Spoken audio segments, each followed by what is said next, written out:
bisa dilakukan dengan baik, bagaimana mandat itu bisa dilakukan dengan baik tanpa adanya friksi di lapangan, sesungguhnya itu sesuatu yang sudah terpola. Ya.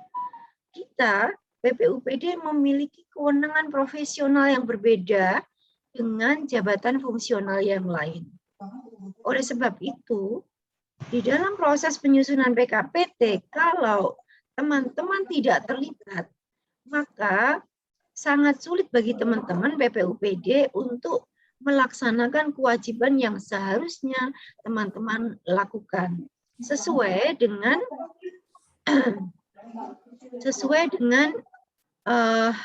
kewenangan dari jabatan Bapak Ibu sekalian.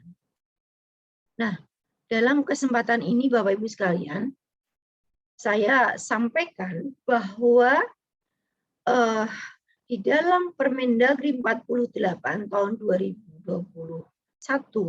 tentang Renbinwas tahun 2022 terdapat fokus-fokus dan sasaran-sasaran apa saja yang menjadi fokus dan sasaran pengawasan dan pembinaan umum, pengawasan dan pembinaan teknis, serta pengawasan kepala daerah kepada perangkat daerah.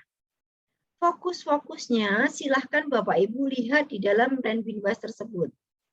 Bagi kawan-kawan yang ada di provinsi, maka kewajibannya adalah melakukan 3 hal, yaitu melakukan pengawasan umum, pengawasan teknis, dan pengawasan kepada perangkat daerah. Sedangkan untuk kawan-kawan yang ada di kabupaten kota yang melakukan pengawasan terhadap perangkat daerah sebagai tangan kanannya kepala daerah. Bapak Ibu sekalian, konsep besar itu harus Bapak Ibu pahami. Nah, di dalam Renbinwas itu yang perlu kita tekankan adalah bahwa fokus dan sasaran serta kegiatan pengawasan di dalam Renbinwas adalah bukan pilihan. Sekali lagi, bukan pilihan, tetapi program dan kegiatan yang ada di dalam Renbinwas, fokus dan sasaran pengawasan di dalam Renbinwas harus dilakukan. Nah, bagaimana kalau resources teman-teman terbatas, waktu terbatas, tempat dana terbatas, SDM terbatas. Nah, bagaimana caranya? Makanya di dalam proses perencanaan pengawasan harus berdasarkan base risk, berdasarkan risiko. Bagaimana menentukan risiko yang terbesar, OPD mana yang menjadi risiko yang terbesar, objek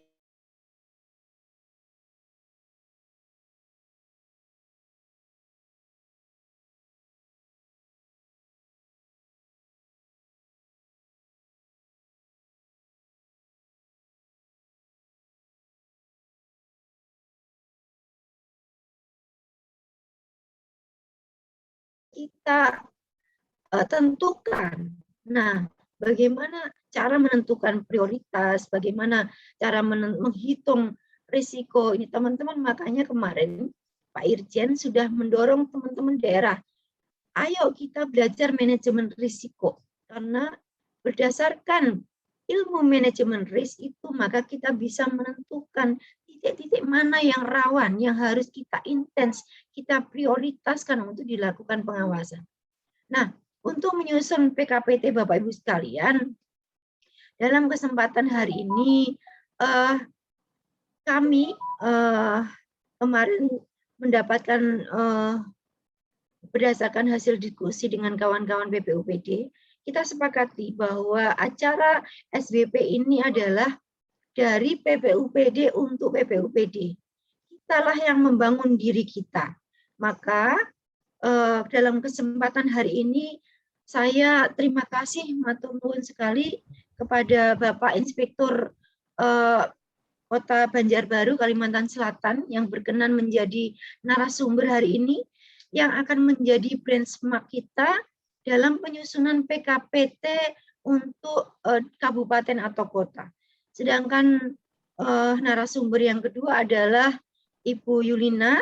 Matur nuwun Bu Yulina, nanti silakan Bu Yulina nanti akan menjelaskan urut-urutannya dari konsep dasar apa yang kita sampaikan. Regulasinya dasarnya seperti apa, turun ke bawah sampai dengan operasionalisasinya, bagaimana menyusun PKPT, bagaimana menentukan risk dari objek pemeriksaan yang akan kita lakukan ke depan. Baik Bapak Ibu sekalian, karena waktu kita terbatas, kami persilahkan izin Bapak Inspektur, sebelum Bapak Inspektur mohon izin kami mohon untuk Bu Yulina dahulu untuk menyampaikan substansi dasar. Bagaimana sih dari sisi regulasi, kajian teman-teman PPUPD dari sisi regulasi terkait dengan penyusunan PKPT yang harus kita lakukan sebelum kita benchmark ke Banjarbaru, Kalimantan Selatan. Monggo silakan Bu Yulina, kami persilakan. Terima kasih Bu Dwi. Assalamualaikum warahmatullahi wabarakatuh. Alhamdulillah. Waalaikumsalam warahmatullahi wabarakatuh. Alhamdulillah kita panjatkan puji syukur kehadiran Allah Subhanahu wa taala karena pada kesempatan sore hari ini kita teman-teman PPUPD seluruh Indonesia bisa berkumpul pada kesempatan hari ini untuk ya kita sharing ya Bapak Ibu terkait bagaimana penyusunan PKPT. Karena penyusunan PKPT baru ini telah terbit Permendagri 48 tahun 2001 tentang perencanaan pengawasan berbasis resiko. Untuk menyingkat waktu, izin Bu Dwi dan salam hormat kepada Pak Inspektur Banjarbaru yang telah berkenan hadir pada kesempatan hari ini sebagai contoh bagi kami PPUD dalam melakukan pengawasan penyusunan PKPT. Izin share Bapak Ibu.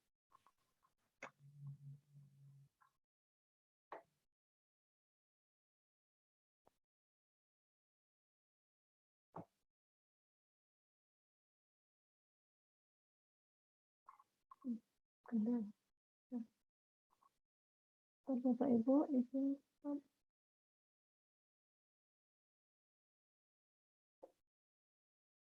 yang hang sebentar ya.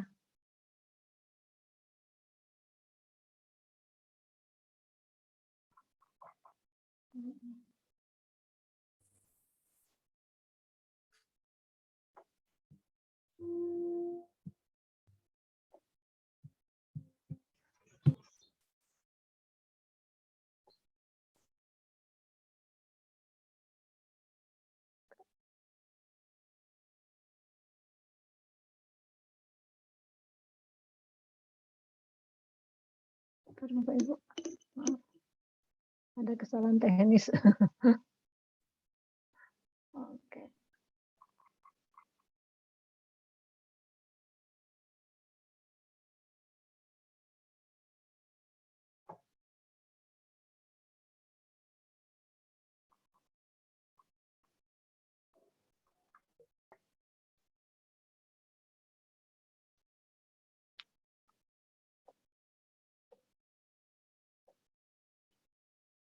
Oke, Bapak Ibu semua, salam sehat selalu sambil santai ya kita karena Saturday with PPUD artinya kita cukup santai mengikuti kegiatan ini. Bapak Ibu yang kami hormati, untuk penyusunan PKPT ini kita masih mengacu karena aturannya sih sebenarnya PKP program kerja kegiatan pengawasan tahunan artinya kan. Nah, sementara di 48 tahun 2001 itu perencanaan pembinaan pengawasan tahunan gitu. Dasar hukum kita kalau sebelum kita memulai penyusunan PKPT kita harus membaca dari dasar hukumnya dulu Bapak Ibu. Pertama amanat Undang-Undang 23 tahun 2000 tentang pemerintah daerah tentang pembinaan pengawasan penyelenggaraan pemerintah daerah. kemudian di situ, kemudian peraturan pemerintah 12 tahun 2009 tentang pembinaan dan pengawasan penyelenggaraan pemerintah daerah, terkait kemudian peraturan Menteri Dalam Negeri nomor 48 tahun 2001 tentang perencanaan pembinaan pengawasan penyelenggaraan pemerintah daerah tahun 2002. Artinya setiap tahun untuk perencanaan pembinaan dan pengawasan tahunan ini selalu mengalami perubahan, Bapak Ibu. Jadi mengikuti kita di daerah dalam penyusunan PKPT juga mengikuti dari Permendagri yang dikeluarkan oleh Mendagri. Nah, ini adapun Binmas kita seperti sudah dijelaskan sebelumnya dan terlebih dahulu oleh Bu Dwi tadi mengenai kewenangan kita dalam melakukan pengawasan sendiri, di mana pembinaan dan pengawasan umum ini dilakukan Kemendagri kepada provinsi dan provinsi sebagai GWPP kepada kabupaten kota. Demikian juga untuk pengawasan teknis. Untuk pengawasan teknis ini dilaksanakan oleh Kementerian Lembaga Teknis terhadap gubernur dan gubernur sebagai WPWP terhadap kabupaten kota, Bapak Ibu. Nah, ini untuk pengawasan teknis sendiri. Sebelum kita memulai untuk penyusunan perencanaan pengawasan. Jadi di dalam hal ini pengawasan untuk umum dan provinsi di dalam penyusunan PKPT itu menjadi kewenangan dari Irjen Kemendagri serta kementerian lembaga yang ada di pusat. Demikian juga untuk kewenangan di dalam penyusunan PKPT nanti pengawasan umum dan pengawasan teknis menjadi bahan dalam penyusunan PKPT bagi pemerintah daerah inspektorat provinsi. Adapun ruang lingkup di dalam pengawasan penyelenggaraan pemerintah daerah ini sendiri, yaitu pertama mengenai was teknis seperti kita jelaskan, kita mengulang aja Bapak Ibu ya, mengenai capaian SPM untuk was teknisnya, kemudian ketaatan terhadap NSPK serta peraturan perundang-undangan, kemudian dampak pelaksanaan urusan perizinan serta akuntabilitas terhadap pengelolaan APBD, APBN gitu. Kalau di pusat was teknisnya gitu. Kemudian BISMA, kemudian untuk pengawasan umum ini terdapat 9 aspek dari pembagian urusannya, kelembagaannya, kepegawaiannya, keuangan daerah, pembangunan daerah, pelayanan publik, kerjasama daerah, kebijakan daerah, serta terhadap kepala daerah dan DPRD. Ini wewenang dari Inspektorat Jenderal melakukan pengawasan umum ke pemerintah provinsi yang ada di seluruh Indonesia, serta pemerintah provinsi yang hal ini Inspektorat yang menjalankan melaksanakan tugas gubernur ini ke kabupaten kota yang ada di wilayah masing-masing Bapak Ibu. Terkait hal ini Bapak Ibu, mengapa PPUPD penting menyusun PKPT, ikut serta dalam penyusunan PKPT nanti karena kita akan mendorong pengawasan kita. Gimana supaya pengawasan kita menjadi ikut andil dalam menyusun pengawasan. Ini untuk pengawasan. Kemudian, selain melakukan pengawasan umum dan pengawasan teknik, provinsi juga melakukan pengawasan terhadap perangkat daerah, artinya sebagai amanat dari KDH. KDH melakukan pengawasan yang dibantu oleh Inspektorat Provinsi. Untuk pengawasan kepada perangkat daerah sebagai amanat PP 12 tahun 2017 tentang pembinaan pengawasan penyelenggaraan pemerintah daerah itu ada 4. Pertama terkait pelaksanaan urusan, Bapak Ibu. Kemudian pelaksanaan tugas perbantuan, kemudian ketaatan terhadap peraturan perundangan dan NSPK, serta akuntabilitas pengelolaan keuangan. Nah, nanti di Permen 48 dibagi lagi, di mana ada fokus dan sasaran dari setiap pengawasan. Kemudian, untuk Bupati Wali Kota selain melakukan pengawasan terhadap perangkat daerah, juga melakukan pengawasan terhadap desa. Pengawasan terhadap pemerintah desa ini dilakukan oleh camat, juga amanat PP 12 pasal 19 itu juga dilaksanakan oleh Inspektorat Kabupaten Kota. Ini untuk pelaksanaannya sama untuk pengawasannya pada 4 aspek, itu pelaksanaan urusan, tugas perbantuan, ketaatan terhadap peraturan perundang RSWK, serta akuntabilitas pengelolaan keuangan. Ini untuk pelaksanaan. Kemudian Bapak Ibu, di dalam PP 12 tahun 2017 tentang pembinaan dan pengawasan penyelenggaraan, nah, ini disebutkan bahwa perencanaan pembinaan pengawasan itu disusun. Ada dua, yaitu yang 5 tahunan dan tahunan. Nah, untuk 5 tahunan, perencanaan pengawasan ini ditetapkan oleh Menteri. Nanti berdasarkan hasil koordinasi dari kementerian yang lainnya. Kemudian ada pengawasan tahunan. Nah, untuk perencanaan pengawasan 5 tahunan ini disusunnya meliputi prioritas pembinaan pengawasan penyelenggaraan pemerintah daerah, kemudian sasaran dan target. Jadi kalau di 5 tahunan itu disusun nanti oleh menteri meliputi prioritas pembinaan pengawasan, kemudian sasaran serta target. Jadi udah ditentukan sasaran dari selama 5 tahun, kemudian target-target yang akan dilakukan pembinaan pengawasan. Nah, nanti baru ke breakdown-nya turun ke pengawasan tahunan, Bapak Ibu. Untuk pengawasan tahunan sendiri, nanti kan di dalam menyusun perencanaan nanti berhubungan dengan anggaran. Jadi kita tentukan dulu untuk pengawasan tahunan, nah ini sesuai amanat PP 12, itu kita fokus pembinaan pengawasan penyelenggaraan yang disusun berbasis resiko. Artinya dalam hal ini, dalam penentuan resiko itu harusnya kepada fokus. Dalam penentuan resiko prioritas, resiko mana yang tertinggi, nah, ini fokus pembinaan. Kemudian untuk perencanaan pengawasan tahunan yaitu kesasaran. Apa sasaran dari pembinaan pengawasan yang ditetapkan tahunan. Kemudian jadwal pelaksanaan pembinaan pengawasan. Nah, ini perencanaan pengawasan ini harusnya ditetapkan paling lambat bulan April.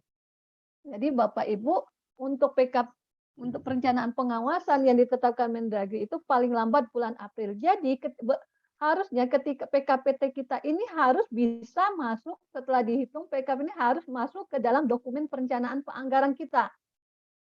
Karena kalau tidak masuk, kita akan kesulitan untuk menentukan anggaran.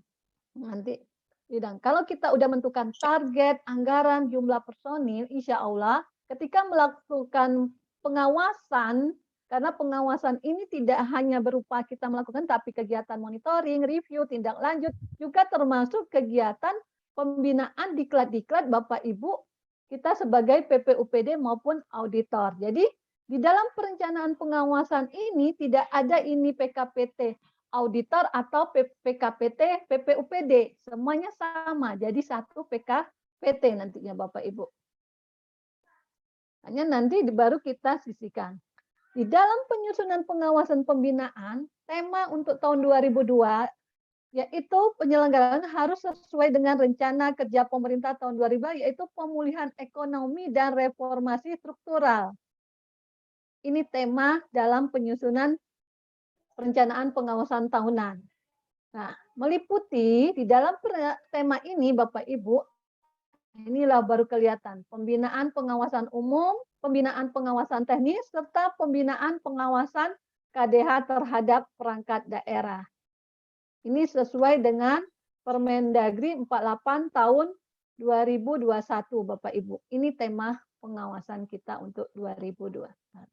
Setelah Bapak Ibu tentukan ya, disusun program penyelenggaraan pengawasan terhadap Pemda ini 1 tahun, dalam hal ini kementerian lembaga, kemudian pemerintah daerah menyusun program pembinaan pengawasan ini dan dimasukkan ke dalam dokumen perencanaan penganggaran keuangan. Kalau di kementerian dimasukkan ke dalam RPJMN, kalau kita nanti masuk ke RPJMD kita, ke RKPD kita, kemudian Renja, Kua PPS yang ada di Inspektorat. Jadi anggaran Inspektorat itu ketika penyusunan RKPD dan Renja harusnya sudah ketahuan PKPT kita udah disusun. Jadi ketika penetapan RKPD 2002 dan Renja 2002 Ini untuk program-program target kita sudah ditentukan sebelum penetapan RKPD ditetapkan. Jadi ini pembahasannya. Bapak Ibu ketika review bisa mengawali apakah PKPT kita udah disusun. Jadi penyusunannya harus sebelum, karena harus masuk anggarannya Bapak Ibu. Kalau belum disusun atau ini nanti ketika perubahan harus distrategikan pada saat perubahan RKPD atau perubahan reja atau perubahan APBD Bapak Ibu strateginya untuk perencanaan pengelolaan. Mungkin ada hal-hal prioritas yang belum masuk, bisa Bapak Ibu masuk. Namun kita harus teknis penyusunan Bapak Ibu. Kemudian di dalam penyusunan PKPT tadi Bapak Ibu, kita harus lihat, oh kita melakukan pengawasan umum deh untuk teman-teman yang di provinsi. Itu kita melihat bahwa ada 9 aspek yang harus kita lihat tadi. Dari 9 aspek tadi ada 53 sasaran pengawasan umum. Jadi harus kita susun sasaran pengawasan umumnya, aspeknya misalnya pembagian urusan, pelayanan publik, kebijakan, keuangan, SDM, KDH. Kita lihat ini harus mengacu kepada Permendagri yang sudah ditetapkan setiap tahun. Kemudian sasarannya. Terus fokusnya apa saja sebanyak 24 ini? Ini yang kita bedah Bapak Ibu ketika menyusun PKPT nanti untuk provinsi. Nah, itu nanti hal ini baru kita terhitung. Dengan adanya hal ini Bapak Ibu bisa menentukan berapa sih kebutuhan personil atau kebutuhan PPUPD dan auditor pada saat menyusun hal PKPT ini. Kemudian Bapak Ibu bisa menentukan jumlah anggaran, kapan waktu, ini harus dapat Bapak Ibu lakukan. Nah, ini untuk pengawasan teknis. Karena ini tugas anggaran, kita amanat undang-undang bahwa anggaran inspektorat itu 1%, nah ini bisa kita giring dari hal ini. Kalau kita tidak membuat ini sebelumnya, kadang-kadang permasalahan ketika rapat evaluasi atau ini inspektoratnya ngeluh, anggarannya kurang. Karena kita tidak menggunakan data. Sementara amanat undang-undang kita harus melakukan pemeriksaan ini. Dengan jika kita sudah membuat PKTT berbasis resiko ini dengan data yang komplit dan sudah dimasukkan ke RKPD, mudah-mudahan anggaran kita tetap 1% atau lebih Bapak Ibu, karena Bapak Ibu sudah menghitung per anggaran per area pengawasan fokus dan sasarannya. Untuk urusan teknis sendiri, itu ada 32 urusan teknis, yaitu baik urusan wajib, pelayanan dasar, non pelayanan dasar, serta urusan pilihan yang harus digiring Bapak Ibu untuk pelayanan. Nah, sasarannya sebanyak 126. Kemudian fokusnya 81 yang harus Bapak Ibu. Kemudian untuk pembinaannya, sasaran pembinaannya 327. Nah, ini untuk pengawasan teknis. Jadi kalau kita lihat begitu besar tugas yang harus kita jalankan Bapak Ibu ya, semua ya, terkait pengawasan umum, pengawasan teknis. Sementara provinsi anggarannya terbatas. Sementara ini melaksanakan tugas GWPP, tugas pemerintah ini gubernur sebagai wakil pemerintah pusat. Untuk pengawasan umum teknis ini sebenarnya harusnya ada dukungan dari APBN, karena mengingatnya sebagian provinsi dengan anggaran yang terbatas. Untuk pembinaan pengawasan terhadap perangkat daerah. Tadi kita udah mulai untuk pengawasan umum, untuk sekarang pembinaan pengawasan daerah fokusnya. Fokus untuk tahun 2022 yaitu pelaksanaan urusan yang menjadi kewenangan daerah. Dilihat dari, maka ini sama juga ada 32, yaitu urusan wajib, pilihan, dan wajib pelayan dasar dan non pelayanan. Kemudian akuntabilitas pengolahan keuangan. Kemudian penguatan tata kelola pemerintahan dan peningkatan integritas. Kemudian peningkatan kapabilitas APIP. Nah, ini fokus untuk pengawasan terhadap perangkat daerah di tahun 2022 Bapak Ibu. Nanti kita baru kita masukkan hal ini, kita udah menyisir apa yang akan kita lakukan, nanti baru penentuan, nanti setelah ketemu ini baru kita mana sih resiko yang tinggi, dan Bapak Ibu. Nah, untuk pengawasan teknis sendiri, pengawasan urusan terhadap perangkat daerah sendiri, nah, kita melihat kepada program kinerja sesuai dengan RPJMD, RKPD-nya masing-masing daerah itu berbeda. Nah, dilihat dari resiko tingkat tinggi, sampah, dan keadaan ekonomi, karena fokusnya ke sini Bapak Ibu. Jadi sasarannya, fokusnya ada 4 tadi, kemudian ini wajib pilihan 3, ini pembinaan pengawasan kita terhadap perangkat daerah. Jadi kita harus memilah, ini yang diutamakan untuk pangan dan pariwisata, untuk ekonomi, misalnya UMKM. Nah, ini ada 90 sasaran berdasarkan Permendagri 48 tahun 2021 plus ditambah Bapak Ibu. Kenapa ditambah? Karena ini untuk pemeriksaan terhadap urusan hanya kita kabupaten. Jadi diserahkan kepada daerah masing-masing dan ditentukan prioritas risikonya. Kita yang menentukan. Ini untuk pengawasan terhadap perangkat daerah Bapak Ibu. Kemudian Bapak Ibu, setelah kita tahu itu yang konsep dasar, aturan yang harus kita masukkan di dalam pengawasan yang menjadi kewenangan kita, baru kita menentukan teknik bagaimana perencanaan berbasis resiko tadi. Jadi kita sebelum memulai untuk memeriksa perangkat daerah, kita harus memahami proses bisnis dari masing-masing perangkat daerah. Apa sih proses bisnisnya masing-masing, bagaimana strukturnya, bagaimana kelembagaannya, ini baru kita melakukan penilaian kematangan manajemen resiko dari masing-masing ketika melakukan pengawasan urusan serta masuk ke perangkat daerah. Kemudian kita lakukan penyusunan pemutahiran terhadap audit universe dari masing-masing, kemudian kita nilai kematangan, kemudian kita tentukan strategi pengawasan dengan komposisi pembobotan. Ini untuk teknis pelaksanaan Bapak Ibu.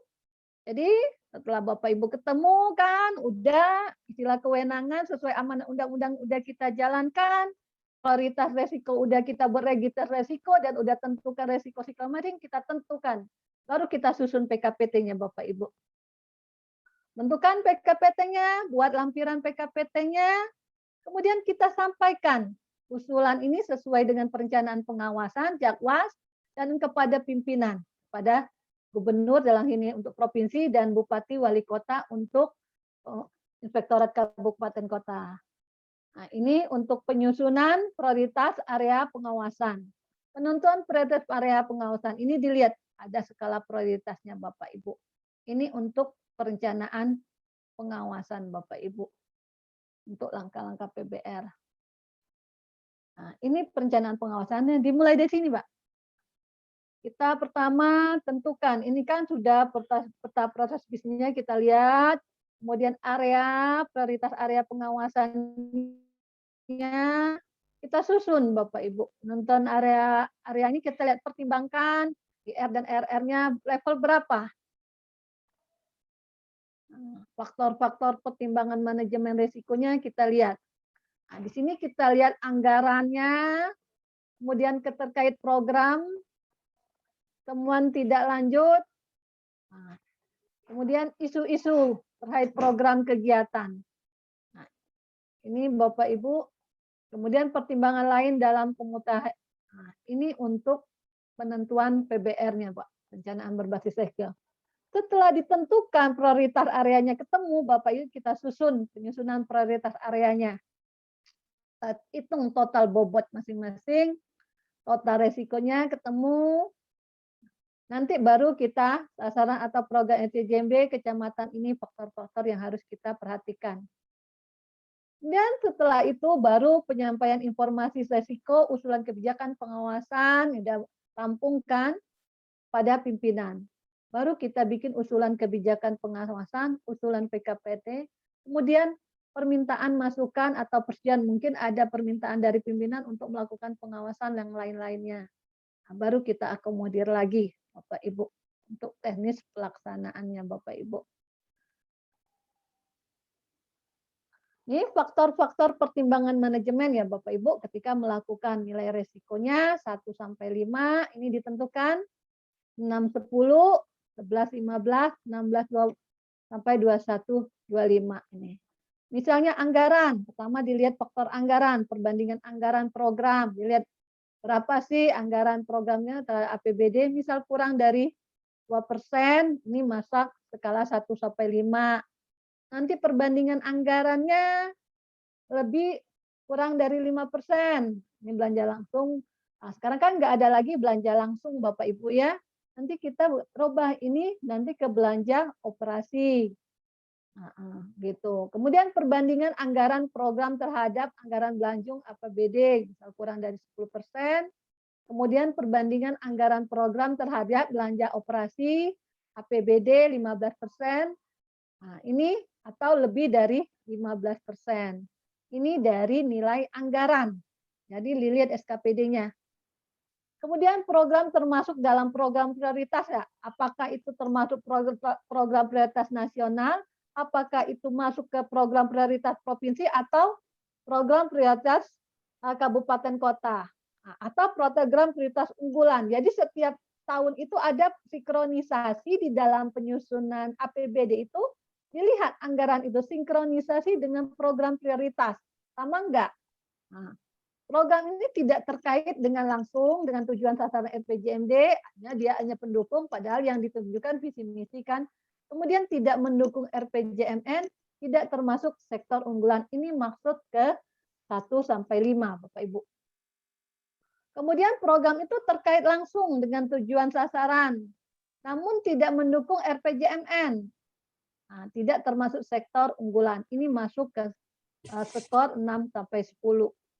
Nah, kemudian terkait ini Bapak Ibu untuk cara pembobotan. Baru terkait temuan. Kita lihat temuan-temuan ketika menentukan resiko tadi. Temuan potensi fraud, kasus hukum terkait misalnya SKPD ini yang banyak gitu. Nah, disusun lagi. Jika tidak ada kondisi penyelesaian atas temuan auditor kurang dari 95%, kemudian adanya potensi fraud, adanya kasus hukum.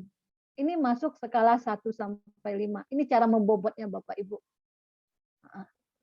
Kemudian penyelesaian atas temuan auditor, misalnya kurang, temuan auditor eksternal kurang dari 90, ini masuk 6 sampai 10.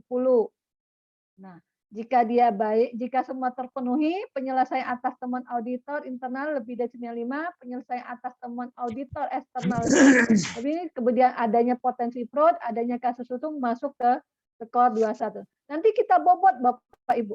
Kita buat registernya Bapak Ibu. Nah, itu untuk cara teknis sederhana untuk setelah Bapak Ibu ketemu angka-angka udah dibeli mana yang resiko tingkat tinggi, resikonya, kemudian apakah kita ada penyesuaian untuk resikonya, untuk pengurangan resikonya, selera resiko kita nanti, karena selera resiko ini ditentukan oleh masing-masing. Nah, ini setelah ketemu Bapak Ibu, baru kita tentukan, baru kita menyusun program kegiatan pengawasan. Nah, untuk program kegiatan pengawasan sendiri, setiap baik provinsi, kabupaten Indonesia maupun Inspektorat Jenderal Kementerian seluruhnya masih berbeda. Kita belum mempunyai format keseragaman. Namun untuk pengaturan PKPT ini saya sudah coba-coba cari gitu ya, Bapak Ibu. Saya belum bertemu, hanya ketemunya di Permendagri 23 tahun 2007 tentang pedoman tata cara pengawasan atas penyelenggaraan pemerintah daerah. Sementara Permendagri ini sudah tidak sesuai lagi dengan PP 12 serta Undang-Undang 23. Nah, ini menjadi. Jadi setelah Bapak Ibu ketemu, Bapak Ibu ini untuk tingkat provinsi ya, karena akan berbeda penyusunan PKPT tingkat provinsi untuk fokus dasar. Misalnya pengawasan umum, kita kan 9 aspek. Bapak Ibu tadi udah ketemu 24 fokus, cantumkan. Kemudian 53 sasaran, masukkan semua. Apa sasarannya? Nanti ketemu indikatornya masing-masing kita susun, karena sekarang diserahkan kepada kita untuk indikator. Ruang lingkup, apa aja yang kita akan lakukan pemeriksaan, ruang lingkup pemeriksaan. Objeknya OPD apa, bisa perangkat daerah mana, jadwalnya kapan. Jadwalnya kita tentukan, ini dilakukan harus adanya harmonisasi, sinkronisasi. Misalnya di Irjen Kemendagri, pusat harus melakukan harmonisasi dengan pemerintah daerah terkait jadwal dan objek pengawasannya. Kemudian juga pemerintah daerah provinsi harus melakukan sinkronisasi dengan bupati wali kota terkait penyusunan PK, harus ada sinkronis supaya efisien, efektif, dan ekonomisnya penyelenggaraan pengawasan pemerintah daerah. Kemudian ditentukan jadwal, personilnya siapa. Terkait personil, jadwal, anggaran ini bisa ditentukan Bapak Ibu. Karena percaya ini akan berhubungan dengan SKP Bapak Ibu. Bapak Ibu akan menyusun SKP. Ketika kita udah ditetapkan ini, udah tahu, ini akan mudah bagi Bapak Ibu untuk menyusun tasa SKP-nya Bapak Ibu. Kemudian ditentukan anggaran nanti berhubungan dengan penyusunan RKPD, Renja, dan RKA kita, kemudian hasilnya apa. Ini untuk pengawasan umum di provinsi. Kemudian pengawasan teknisnya apa aja. Nah, kadang-kadang ini yang membuat kami jujur dari Babel sendiri terbatas untuk melakukan pengawasan umum dan teknis ke kabupaten kota ini, kami tidak fokus seluruhnya, jujur. Karena ya keterbatasan anggaran, 1 tahun itu kami hanya 1 kabupaten kota itu hanya 1 kali pemeriksaan pengawasan umum, itu langsung gabung pengawasan teknis. Nah, di pengawasan umum juga kami dengan 9 aspek apabila harus menyentuh seluruhnya, jujur enggak kecukupan. Makanya inilah yang menjadi PR bagi kami dengan segala keterbatasan dan kekurangan kami di provinsi. Untuk pengawasan ini 81 fokus dengan 126 sasaran. Kemudian pengawasan perangkat daerah. Nah, untuk pengawasan perangkat daerah ini sama antara pemerintah provinsi maupun kabupaten kota. Jadi supaya kabupaten kota tidak iri, kita lihat di kabupaten kota. Nah, kita masukkan bahwa fokusnya ada. Kalau tadi kan saya fokusnya pertama tadi udah untuk Perma 48 tahun 2002 fokusnya terhadap pelaksanaan urusan pemerintah yang menjadi kewenangan daerah. Kemudian akuntabilitas pengolahan keuangan, kemudian penguatan tata kelola pemerintah yang peningkatan, kemudian peningkatan kapabilitas. Ini untuk pengawasan untuk perangkat daerah, fokusnya keempat. Di sini kita lihat bahwa di undang-undang di PWP 12 bahwa amanat kita ada lagi yang belum kita jalankan, yaitu pengawasan terhadap NSPK, tetapi NSPK dimasukkan di dalam Permendagri 48 udah digabung bahwa pelaksanaan urusan ini termasuk NSPK dan pengawasan kinerja Bapak Ibu. Jadi ketika Bapak Ibu melakukan pengawasan pelaksanaan NSPK ini, disinilah Bapak Ibu melihat NSPK-nya dan pemeriksaan kinerja. Namun tugas perbantuan ini yang belum ada di dalam fokus pengawasan terhadap perangkat daerah. Kemudian ini juga pengawasan pemerintah desa ini masih tergabung di akuntabilitas pengolahan keuangan. Nah, sementara desa itu bukan perangkat daerah. Ini yang masih menjadi bahan diskusi kita bagi Bapak Ibu semua. Itulah, jadi kondisi saat ini Bapak Ibu sebelum belum adanya keseragaman bentuk format dari PKPT kita seluruh Indonesia. Belum adanya Permendagri tentang pengawasan penyelenggaraan setelah Permendagri 23 2007 belum diganti gitu. Kemudian terlambatnya penyusunan PKPT 2022, artinya PKPT 2002 harus sudah kita susun dan nanti menjadi anggaran udah terakomodir di RKPD, sementara kita sudah selesai untuk RKPD 2002, untuk Renja 2002, sekarang juga udah mulai tahap pembahasan anggaran. Di dalam kemudian belum menjadi skala prioritas pengawasan tugas pengawasan pada sumber daya. Kemudian penyusunan PKPT kita belum berbasis resiko tadi, belum berbasis resiko. Kemudian untuk resiko masih berbeda persepsi lah kita di dalam melakukan ini. Ini menjadi PR buat kita semua yang harus kita cari solusinya Bapak Ibu semuanya. apalagi ya, untuk di dalam penyusunan PKPT sendiri Bapak Ibu, ini kan ada pengawasan terhadap perangkat daerah ini dimulai dari perencanaan, pelaksanaan, dan pelaporan Bapak Ibu.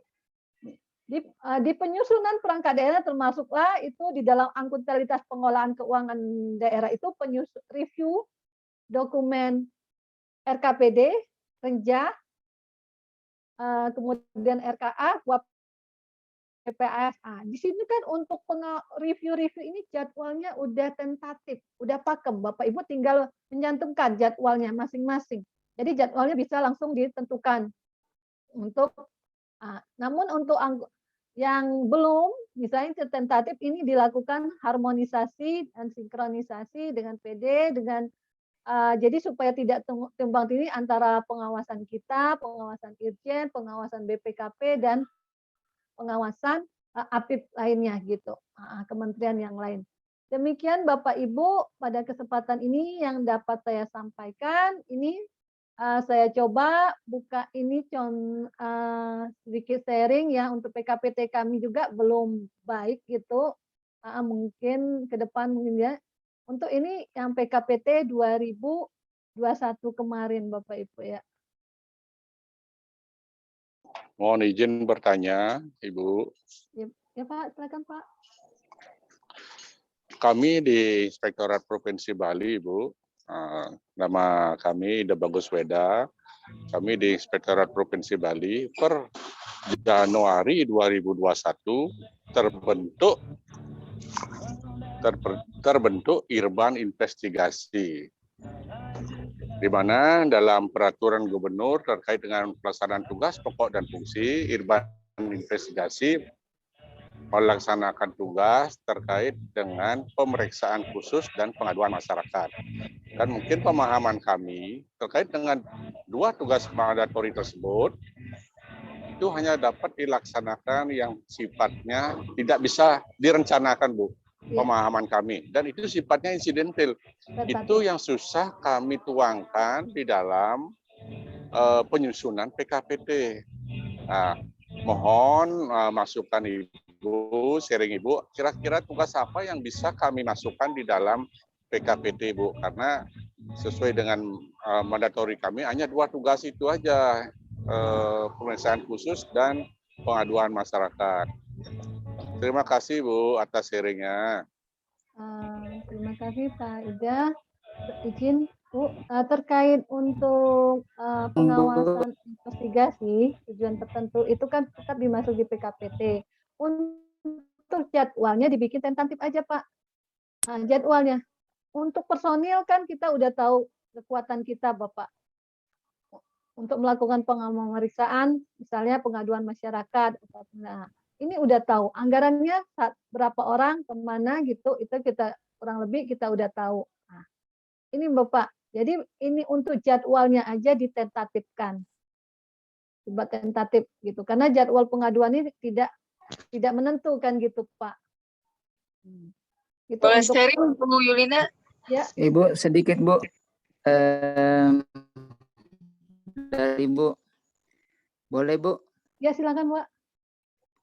Begini Bu, Assalamualaikum warahmatullahi wabarakatuh. Waalaikumsalam. Mengenai ini kan banyak keluhan Bu di daerah biasa menyangkut masalah anggaran inspektorat yang kurang dari 1 triliun itu yang 1% Bu.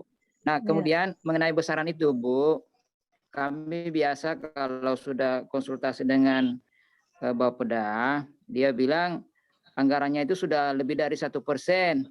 Tapi Bu, kalau misalnya personil di inspektorat itu banyak, kan banyak yang keluar di bagian gaji dan tunjangan Bu. Jadi anggarannya untuk yang tersisa untuk kegiatan pengawasan itu sedikit Bu.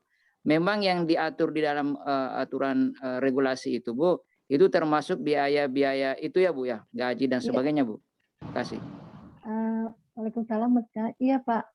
Untuk anggaran 1% sudah termasuk gaji kita dan seluruhnya. Jadi anggaran 1% itu seluruh untuk dari belanja APBD, anggaran APBD dari masing-masing pemerintah daerah. Jadi udah termasuk pendidikan kita, termasuk pengawasan kita, Nah, di situ anggarannya. Jadi memang Bu, kalau begitu memang sedikit Bu. Kalau misalnya personil inspektorat itu banyak, otomatis banyak di biaya itu Bu.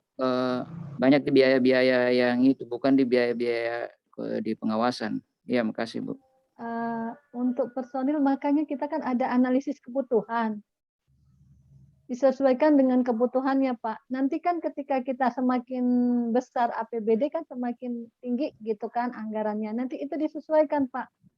Nanti kan ada prioritas resiko ketika anggaran di dalam tahap tadi semuanya dapat kita lakukan pemeriksaan kan Pak. Nah, itu kan ada perhitungan resikonya. Perangkat daerah atau objek pengawasan mana yang harus kita lakukan pengawasan dengan tingkat resiko tinggi. Nah, itu untuk pemeriksaan. Jadi itu solusinya Pak. Mengapa kita harus membuat PKPT berbasis risiko ini? Nah, untuk anggaran harus tetap itu sudah amanat undang-undang, di mana kita harus anggarannya 1% tadi Bapak. Jadi di sini Bapak Ibu, untuk anggaran memang ada juga yang beberapa daerah yang belum 1% Bapak Ibu. Bagaimana cara menggiringnya Bapak Ibu? Mungkin teman-teman ada yang duduk di evaluasi APBD atau di waktu melakukan review dokumen perencanaan penganggaran, ini Bapak Ibu bisa merekomendasikan untuk anggaran inspektorat sendiri. Kita yang sudah mengawal, kita kan sudah mengawal di dokumen perencanaan. Nah, disitulah fungsi kita Bapak terhadap amanat undang-undang tadi Bapak untuk mengamankan inspektorat sendiri. Jadi jangan sampai kita udah review, kita nggak memperhatikan untuk ketika review RKA tidak lihat anggaran inspektoratnya berapa sih gitu. Ketika RKPD, makanya ketika menyusun ini Bapak Ibu, maka penyusunan PKPT ini sebelum RKPD-nya ditetapkan. Jadi April itu udah ketika RKPD ditetapkan kita udah ngitung target. Jadi termasuklah anggaran diklat kita. Jadi tahun ini berapa? Jadi karena di dalam kita bukti ini Bapak ya, perencanaan berbasis risiko.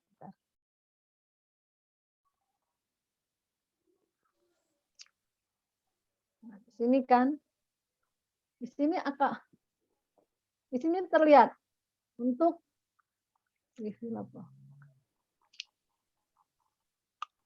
ini untuk perangkat daerah apa fokus dan sasaran kita Bapak Ibu, kita lihat. Nih, peningkatan kapabilitas APIP. Kapabilitas aparat pengawasan internal level 3. Penilaian mandirinya terdapat 6, peran daya, pengolahan sumber daya, praktisnya, akuntabilitas. Kemudian SPIP, kemudian manajemen harus dilakukan. Kemudian pendidikan profesional berkelanjutan. Jadi kita untuk pendidikan kita udah masuk, tindak lanjut harus masuk di PKPT kita sebenarnya Bapak Ibu. Jadi anggarannya fix gitu. Karena program kegiatan, program kegiatan ini masih nanti kita lihat ke SIPD Bapak Ibu. Kan untuk Permendagri 90 yang perubahannya di 5050 disebutkan bahwa program kita itu di inspektorat ada 2, pengawasan internal dan program pendampingan asistensi. Di situ Bapak Ibu bisa membreakdown gitu untuk pelaksanaannya Bapak Ibu. Jadi nyambung Bapak Ibu. Mana Bang Leo, Dek?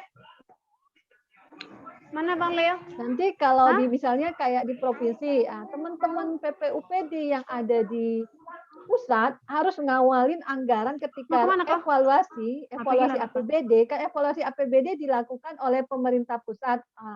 Ini peran dari PPUPD di kementerian untuk mengawal anggaran provinsinya dari 34% ini harus 1%. Demikian juga peran PPUPD ketika duduk di tim evaluasi ketika mengevaluasi anggaran APBD-nya inspektorat di kabupaten kota. Ini 1%. Jadi kerjasama yang baik antara kita yang baik provinsi, kabupaten kota untuk mengawal anggaran inspektorat serta yang lainnya sesuai mandatorinya. Demikian Bapak.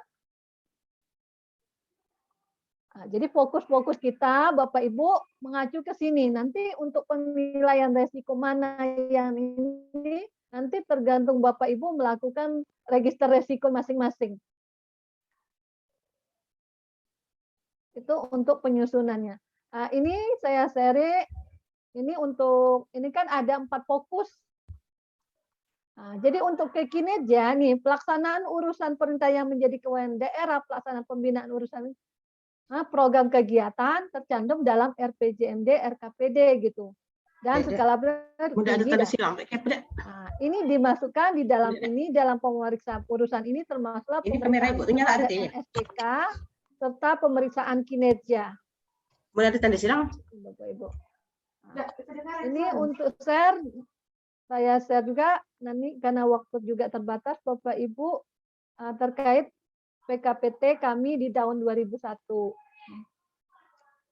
Jadi PKPT kami ini hanya sedangkan untuk urusan sasarannya kami tuangkan di dalam lampiran.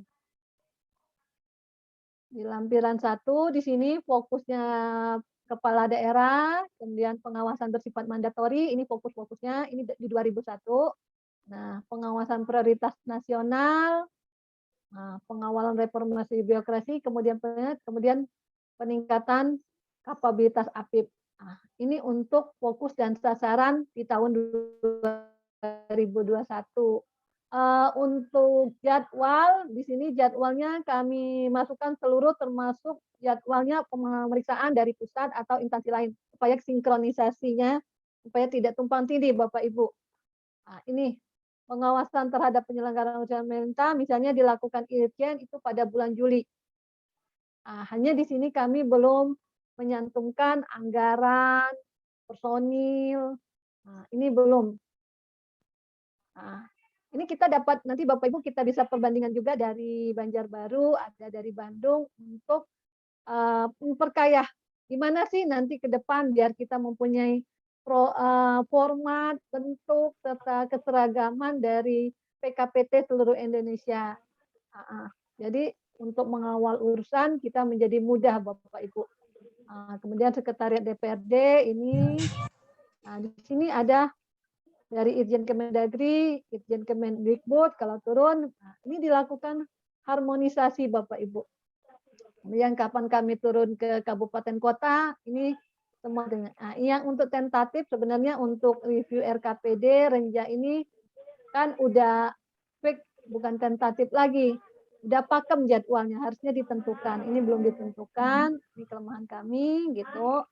Nah, Bapak, penegakan integritas ini untuk jadwal-jadwal yang tentatif.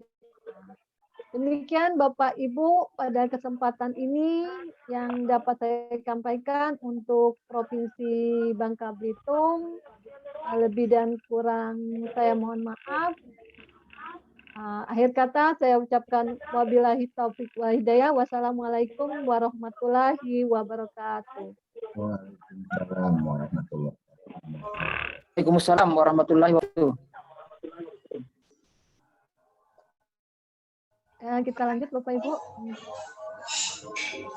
Terima kasih Bu Yulina atas pencerahannya. Minimal kawan-kawan sudah ada gambaran terkait bagaimana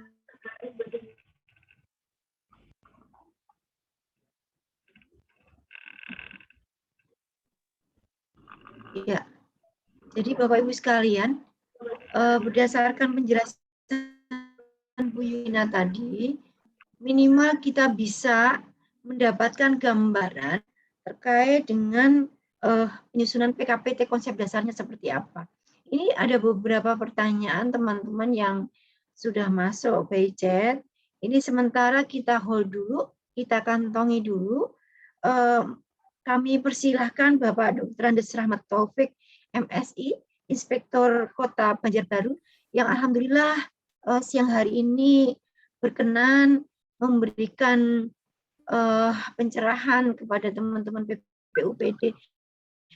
Benchmark apa yang sudah dilakukan di Kota Banjarbaru.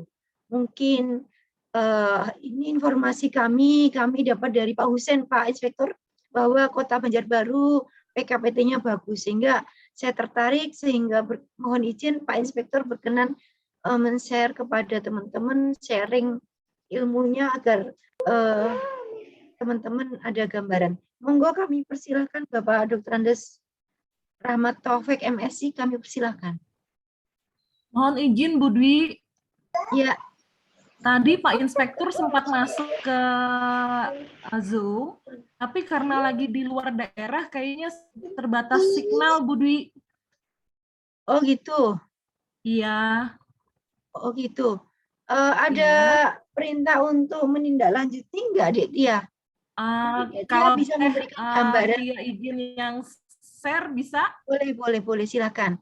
Oke. Boleh, silakan. Ini teman-teman mohon izin, memang dalam kesempatan ini kita discuss bagaimana sih PKPT teman-teman di daerah. Sampai saat ini memang Kementerian Dalam Negeri belum ada regulasi yang mengatur khusus bagaimana pelaksanaan pengawasan berbasis manajemen risiko, khususnya untuk pengawasan penyelenggaraan pemerintahan daerah. Nah, ini mohon mungkin Dek Tia dari Kota Banjarbaru ini, saya direkomendasi Pak Husen, Dek Tia, karena sebetulnya Bapak Ibu sekalian untuk Renbinwas, rencana pembinaan dan pengawasan, sampai dengan penyusunan rencana pengawasan, ini menjadi core tugasnya, kewenangannya Kabak Perencanaan.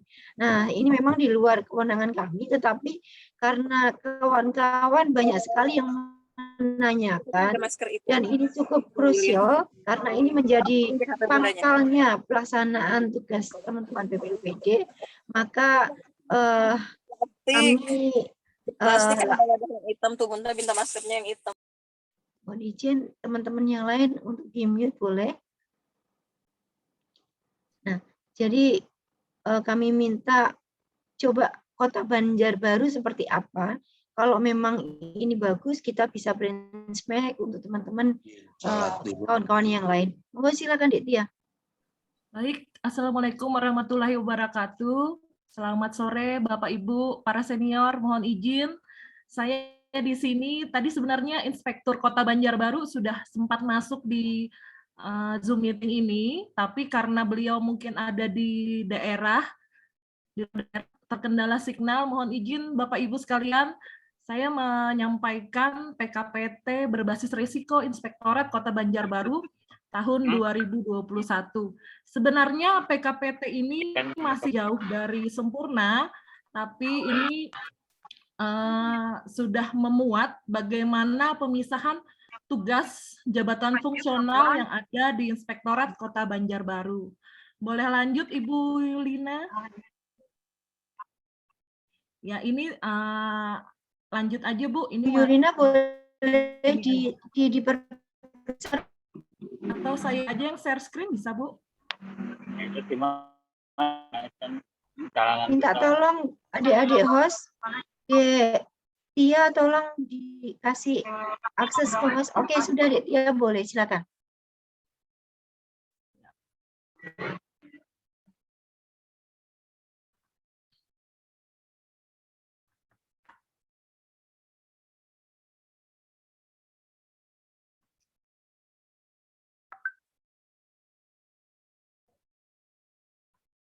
Bisa next ya.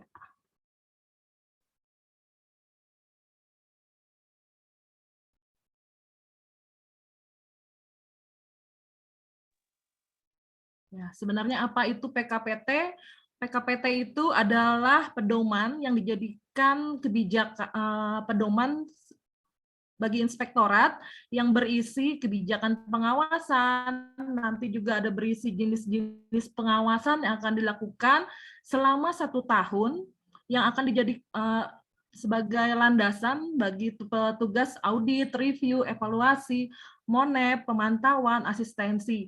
Di PKPT juga harus ada membuat alokasi hari pengawasan dan anggaran dan juga berisi jadwal penugasan.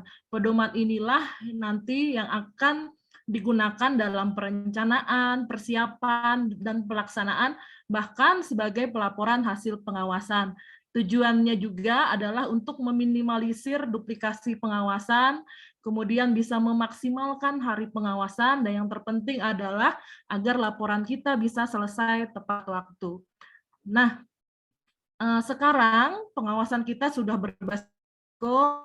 Ini tuntutan sebenarnya karena terbatasnya jumlah SDM APIP, kemudian semakin bertambahnya amanat dari perintah pusat, kemudian jumlah hari pengawasan yang kadang tidak memadai untuk melakukan semua pengawasan atas audit universe. Kemudian dalam penyusunan PKPT haruslah dipertimbangkan nanti pengawasan rutin yang sifatnya mandatori, kemudian ada pengawasan dengan tujuan tertentu. Dan yang terakhir, dalam melakukan pengawasan rutin, nanti dibuat scoring terhadap SKPD dan program atau kegiatannya. Nah, di Kota Banjarbaru sendiri, perkembangan penyusunan PKPT kita mulai dari dua tahun belakangan ini, di 2018 fokusnya memang tanpa memperhatikan faktor risiko. Di tahun 2019 kita sudah mulai dapat pengetahuan ya dari BPKP, dari Itjen Kemendagri, bahwa pengawasan kita sudah mulai nih meninggalkan pengawasan reguler dan sudah memperhatikan faktor-faktor risiko. Nah, di tahun 2020 dengan adanya Jakwas, kita sudah fokus pada pengawasan mandatori dan juga ada untuk pengawasan dalam rangka penanganan COVID.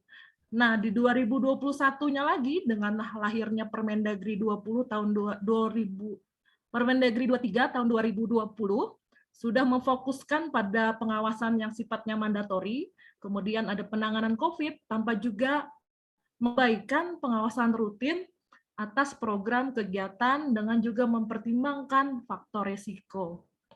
Nah, ini dengan adanya PKPT ini kita juga bisa memaksimalkan jumlah tim yang agak besar selama ini. Dari 9 tim yang ada di tiap Irban itu ada 3 tim, kita bisa memaksimalkan menjadi 13 tim.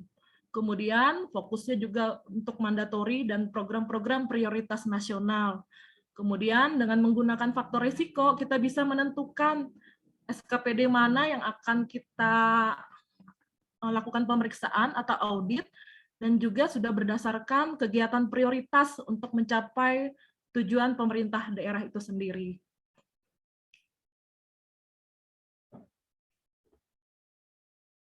Nah ini, dengan adanya PKPT juga, kita sudah bisa menargetkan anggaran kita. Jadi bukan sesuai pagu kita melakukan pengawasan, tapi pengawasan kita lah yang disusun di PKPT, dasar kita untuk meminta anggaran kepada Pemda.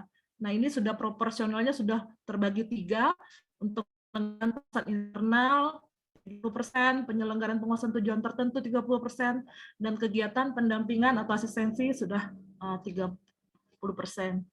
Ini komposisi kekuatan kami, SDM-nya ada 59 orang APIP, kompleks sekali, ada jabatan fungsional auditor, ada jabatan fungsional PPUPD, dan ada jabatan fungsional auditor kepegawaian.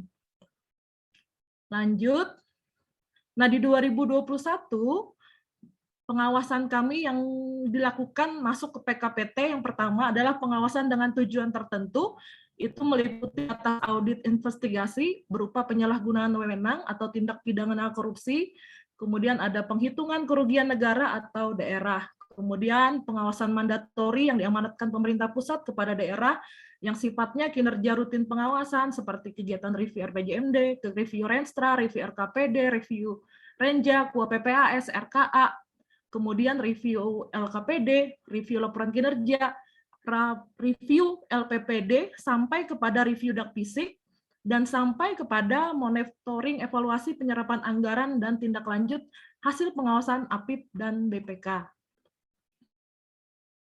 Kemudian ada pengawasan atas strategis nasional seperti operasionalisasi kegiatan saber pungli, kemudian ada evaluasi perencanaan penganggaran yang responsif gender, kemudian pengawasan atas bantuan operasional sekolah. Kemudian ada juga pengawalan reformasi birokrasi, di sini ada PMPRB, ada asistensi pembangunan RB, meliputi SPIP, kapabilitas APIP, penilaian zona integritas, penanganan benturan kepentingan, kemudian ada WBS, ada pengaduan, kemudian dalam rangka penegakan integritas, ada juga dimasukkan survei penilaian integritas dan monep aksi pencegahan korupsi.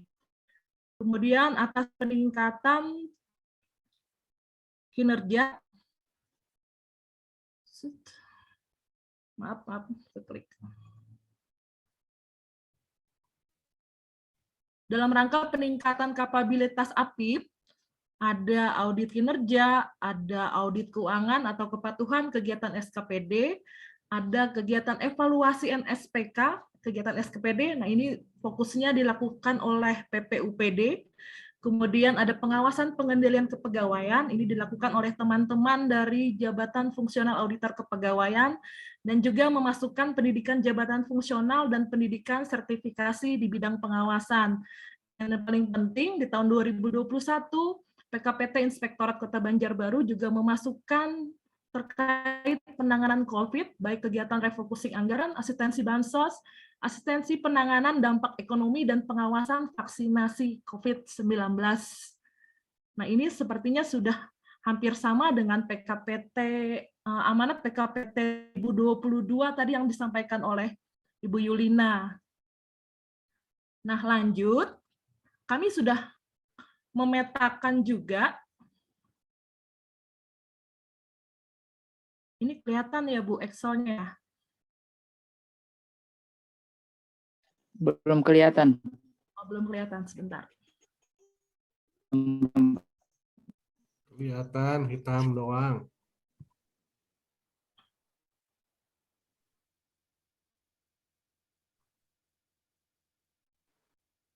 Belum kelihatan. Sudah, Bu.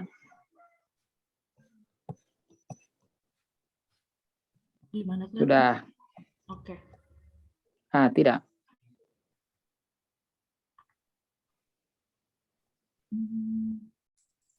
Belum kelihatan. Belum kelihatan, Bu. Sebentar, Pak. Sebentar, sabar. Sudah? Sudah. Sudah oke, Bu. Keren. Sudah kelihatan, bagus. Di-share saja nanti. Oke, jadi ini kami sudah membuat kertas kerja penyusunan PKPT, Bapak Ibu. Kertas kerjanya. Nah, ini saja.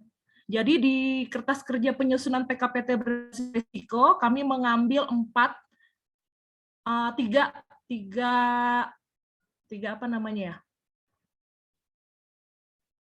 tiga faktor yang mempengaruhi risiko di dalam pengawasan di Kota Banjarbaru.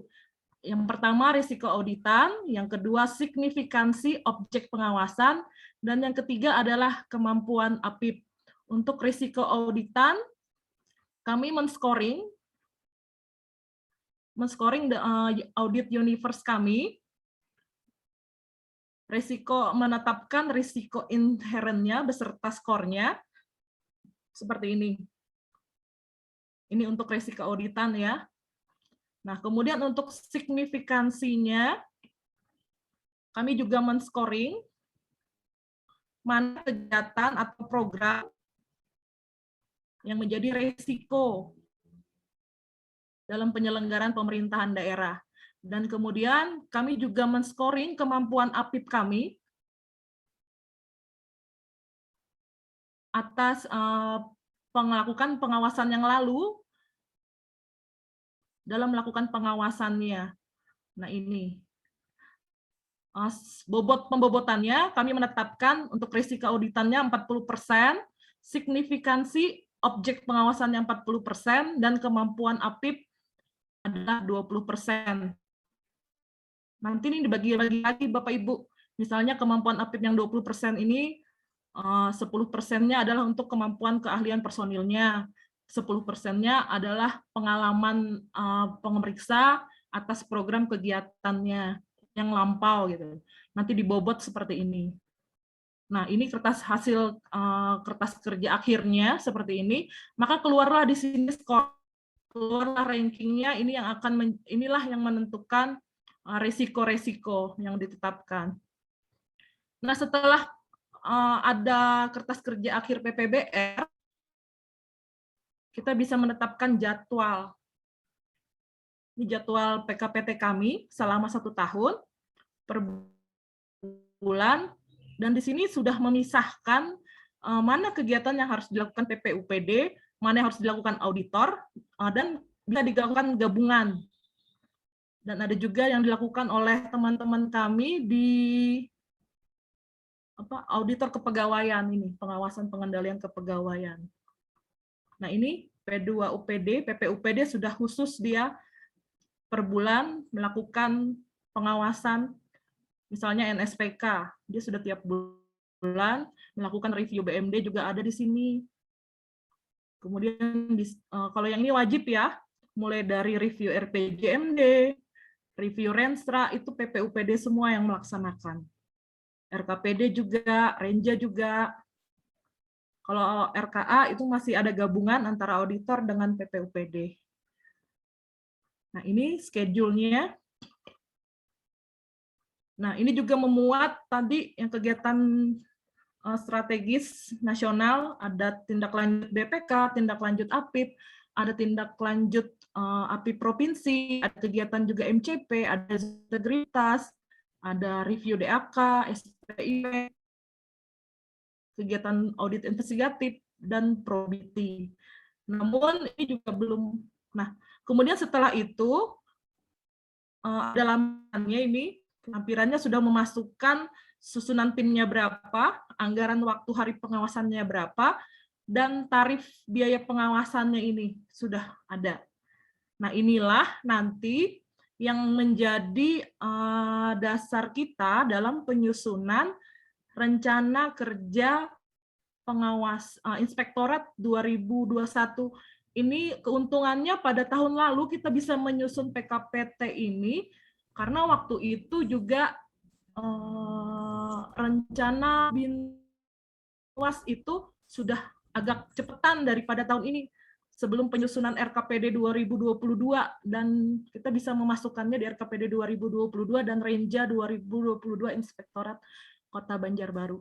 Nah, ini mungkin ini masih jauh dari sempurna, tapi kami sudah berupaya untuk memastikan PPUPD atau BPUPD dalam program kerja penguasaan kami.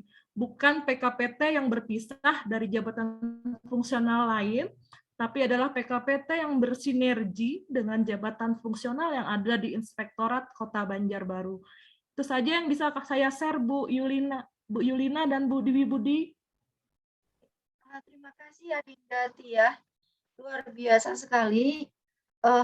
Kawan-kawan bisa melihat gambaran bahwa ketika kita memang PPUPD itu berperan dan ikut terlibat di dalam proses penyusunan PKPT mulai dari awal, maka tidak ada lagi kerancuan ataupun terjadi persoalan gesekan di lapangan dengan teman-teman CF yang lain. Sesungguhnya mandat itu adalah mandat kepada APIP dan dilakukan oleh orang-orang atau personil yang memiliki kompetensi, dan kompetensi kita memiliki kompetensi yang berbeda. Nah, ini terima kasih Dek Tia, nanti izin Dek Tia untuk PKPT-nya Kota Banjarbaru boleh di-share di grup-grup Dek Tia. Siap, Bu. Nah, Bapak Ibu sekalian, ini pertanyaan selanjutnya adalah bahwa melalui chat teman-teman ada beberapa pertanyaan yang perlu kami respon dan dapat kami respon menindaklanjuti apa yang disampaikan Bu Yulina dan Dek Tia. Nanti monggo Bu Yulina dan Dek Tia juga ikut sama-sama menanggapi. Yang pertama, apakah sudah ada regulasi terkait dengan penyusunan PPBR khusus untuk pengawasan penyelenggaraan pemerintahan daerah? Kami sampaikan belum ada. Memang regulasi itu belum ada, baik di internal kami Kementerian Dalam Negeri dan untuk pengawasan penyelenggaraan pemerintahan daerah. Untuk itu memang ini kami harapkan teman-teman di daerah karena ada beberapa diklat-diklat atau BIMTEK yang terkait dengan manajemen risiko, silakan Bapak Ibu sekalian sambil menunggu regulasi tersusun dan pembinaan dari instansi pembina, dari Inspektorat Jenderal Kementerian Dalam Negeri dan Kementerian Dalam Negeri, silakan untuk melakukan penyesuaian-penyesuaian. Nah,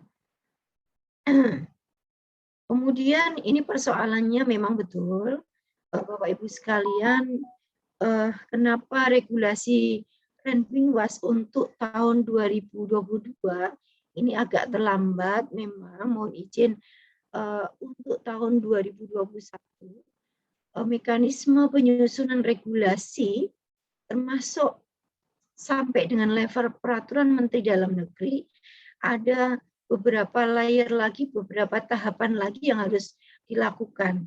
Jadi kalau dulu zamannya saya jadi Kabakren memang bisa agak tepat waktu karena dia prosesnya lebih mudah dan simpel. Cukup kita internalisasi dan harmonisasi di internal dengan Biro Hukum.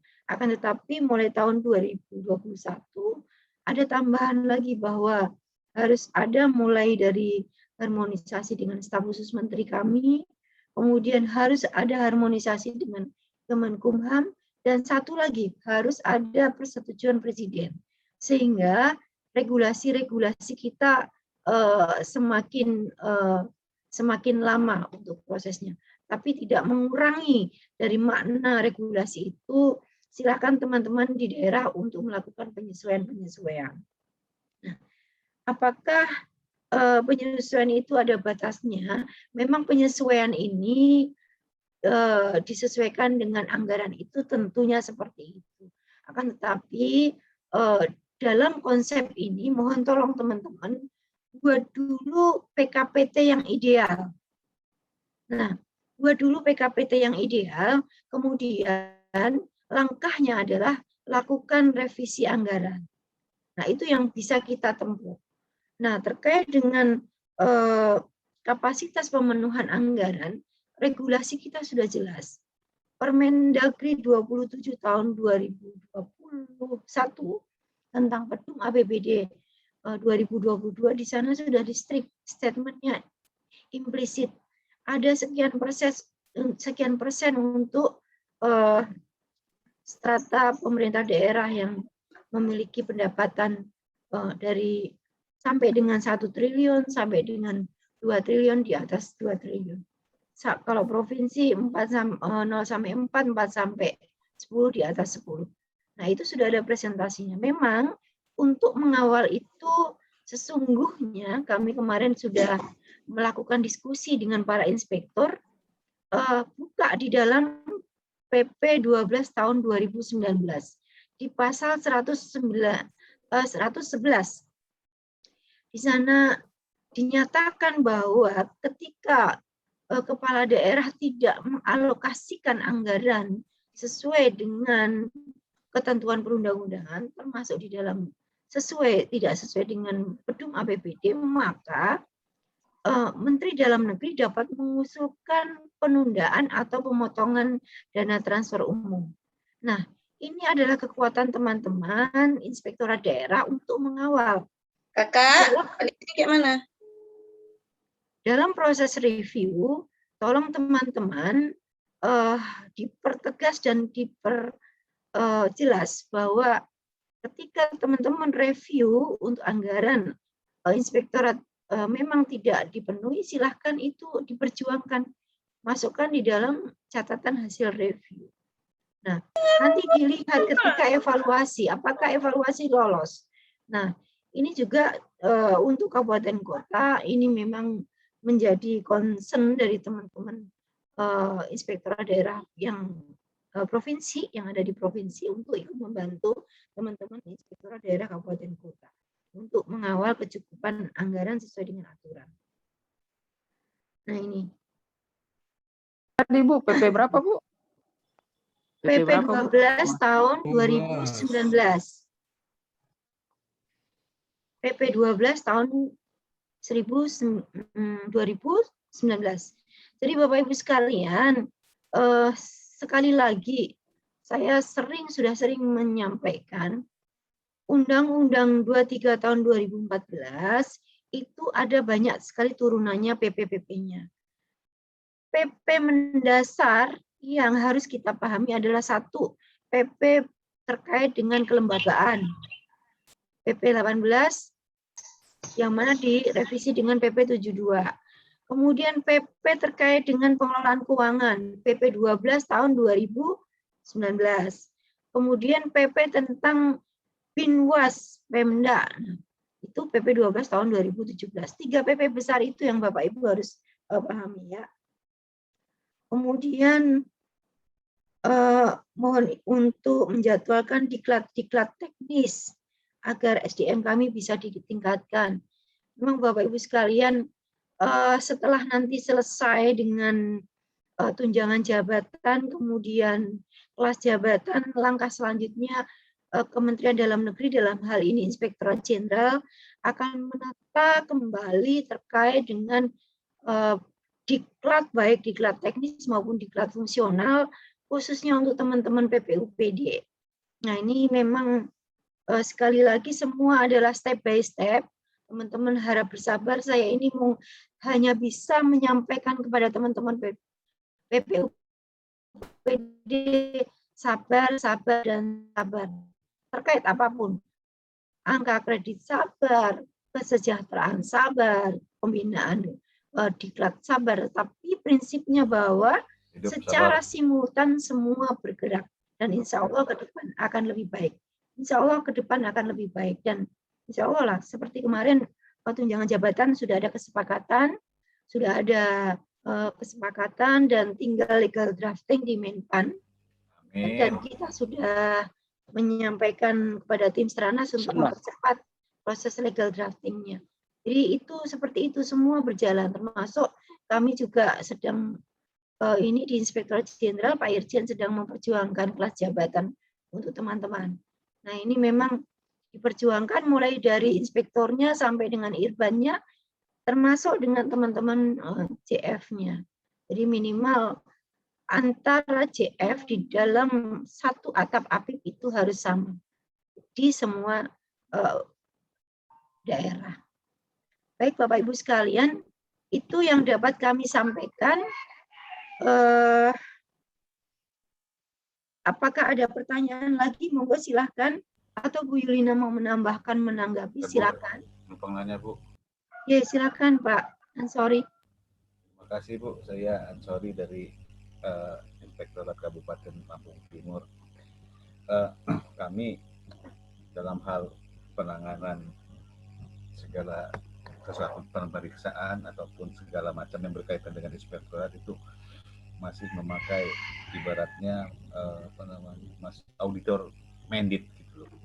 Jadi kadang-kadang kami yang namanya P2 ini merasa nggak punya, mohon maaf, nggak punya, kurang ada gregetnya gitu. Mohon maaf menurut saya, karena sepertinya perlu dibuat mungkin tapi Bu, suatu pemberitahuan ke masing-masing inspektorat biar pada kebuka lah bahwa P2 IPD itu walaupun semuanya APIP tetapi kan tidak bisa kita berpatokan pada auditor mandate semua kan gitu, karena kita juga kan punya aturan main tentang pemeriksaan ataupun apa. Nah, menghadapi itu Bu, bagaimana Bu tanggapannya? Mohon pencerahannya Bu. Terima kasih Bu.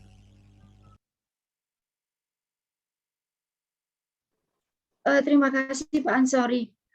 Menjawab pertanyaan Pak Ansori, maka hari inilah saya mengambil tema penyusunan PKPT. Bagaimana Bapak Ibu teman-teman PPUPD bisa berperan, bisa bekerja, bisa melakukan apa yang menjadi kewajibannya, maka pintu masuknya adalah penyusunan PKPT yang benar. Saat ini penyusunan PKPT hanya banyak sekali daerah-daerah yang salah persepsi. Ya, banyak daerah yang salah persepsi di mana membaca Renbinwas yang diterbitkan oleh Menteri Dalam Negeri hanya sekedar sebagai pilihan. Penentuan base risk, ya, penentuan risiko di dalam proses penyelenggaraan pengawasan itu bukan diartikan sebagai tindakan yang bisa memilih daripada kegiatan yang tercantum di dalam Renbinwas. Seperti yang disampaikan tadi oleh Dinda Tia, apa yang dilakukan oleh Kota Banjarbaru itu, dia sudah mendasarkan pada Renbinwas. Maka ketika program dan kegiatan daripada pengawasan sudah sesuai dengan Renbinwas, di situ akan muncul. Nanti mohon izin Dek Tia di-share ke grup. Di situ akan muncul jenis kegiatan apa saja. Bahkan Kota Banjarbaru bisa memilahkan, oh ini tugasnya PPUPD, oh ini tugasnya auditor, oh ini tugasnya bersama-sama. Nah, sebetulnya Menteri Dalam Negeri dalam hal ini Inspektorat Jenderal ketika menyampaikan kepada para inspektur itu sudah clear. Tidak bisa lagi kita membuat surat edaran, oh harus mengaktifkan PPUPD, enggak. PPUPD itu sudah ada, regulasinya ada. Tinggal kita implementasinya. Nah, oleh sebab itu kita dorong teman-teman untuk ikut terlibat dari awal perencanaan pengawasan. Bagaimana menyusun PKPT? Selama ini yang menyusun PKPT hanya sebatas teman-teman sekretariat. Ya, yang mana teman-teman sekretariat ini sangat tergantung para inspektor. Nah, para inspektor tergantung dari masukan-masukan orang tertentu yang kadangkala mengesampingkan yang seharusnya dilakukan. Nah, ini yang terjadi. Nah, teman-teman ketika sudah tahu konsep ini, silahkan kita mari memperbaiki. Memperbaiki dari awal. Memang ini katakanlah karena Renbinwas kita agak terlambat, ya tidak persoalan Bapak Ibu membuat PKPT yang ideal. Nah, PKPT yang ideal itu membutuhkan angka berapa? Kalau memang angka itu bisa dilakukan revisi, silakan lakukan revisi. Kalau memang tidak bisa dilakukan revisi anggaran, maka teman-teman yang menyesuaikan tinggal menentukan fokus dan sasaran dari objek pemeriksaan, bukan fokus sasaran ya, menentukan objek pemeriksaannya, prioritas mana. Jadi misalnya anggarannya cuma 500 juta, kita harusnya melakukan pengawasan terhadap 50 OPD misalnya, karena anggaran cuma 500 juta, maka oh ternyata kita hanya mampu separohnya, ya sudah nggak apa-apa. Tetapi rincian kegiatan itu dilakukan. Tetapi yang kita perlu perhatikan dan perlu kita hitung kembali adalah risiko terbesar di mana objek yang harus menjadi prioritas pengawasan kita. Jadi gambarannya seperti itu, Pak.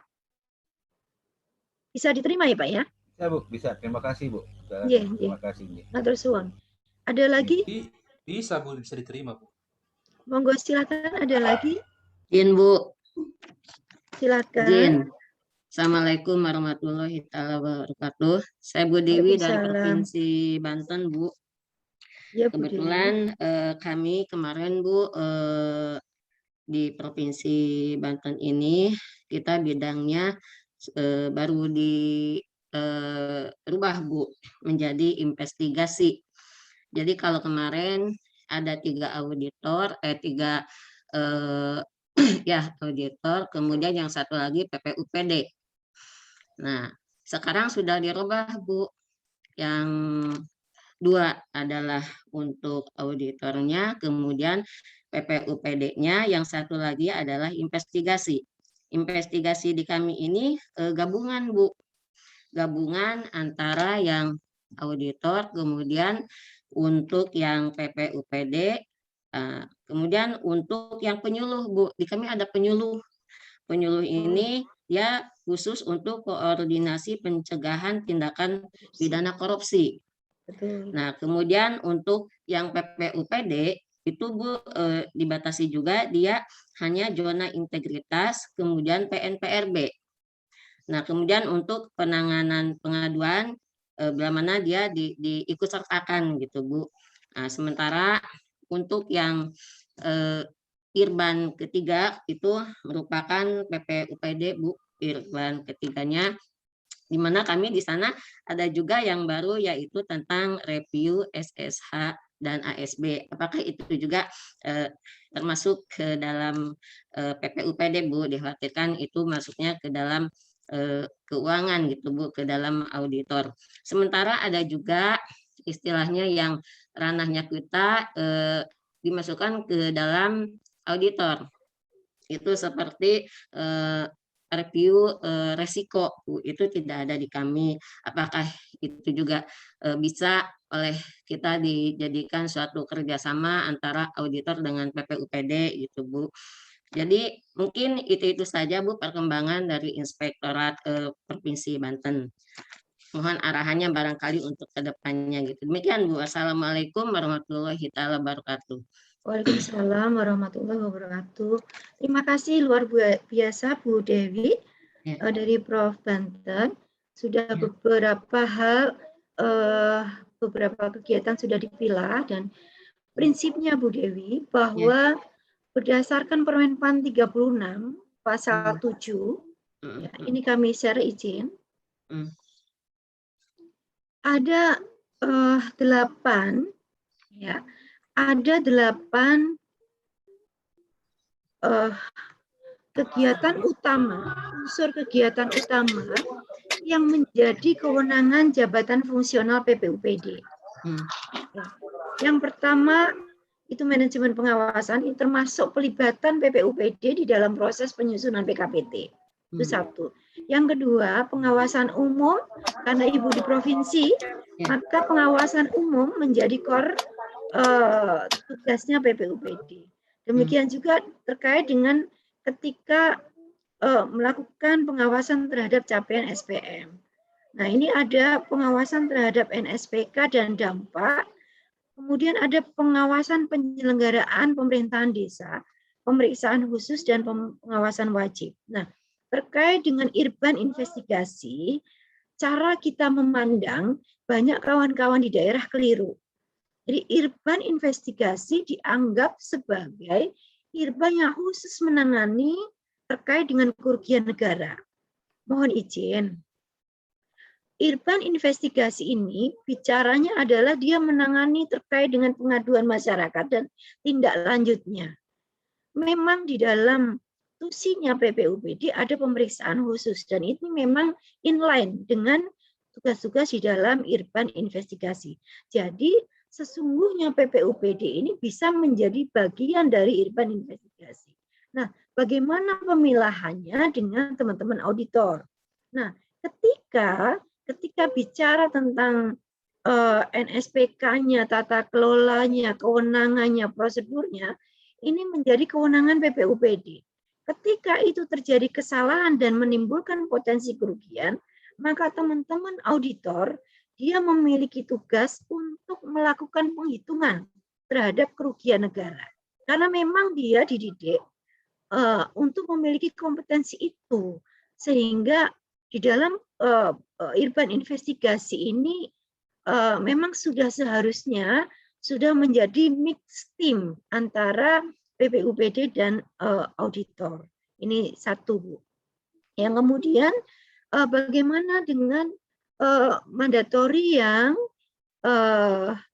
menjadi kewajiban APIP. Nah, ini di dalam lampiran Permenpan 36, izin Bu Dewi ya, ada di unsur ke-8 pengawasan wajib.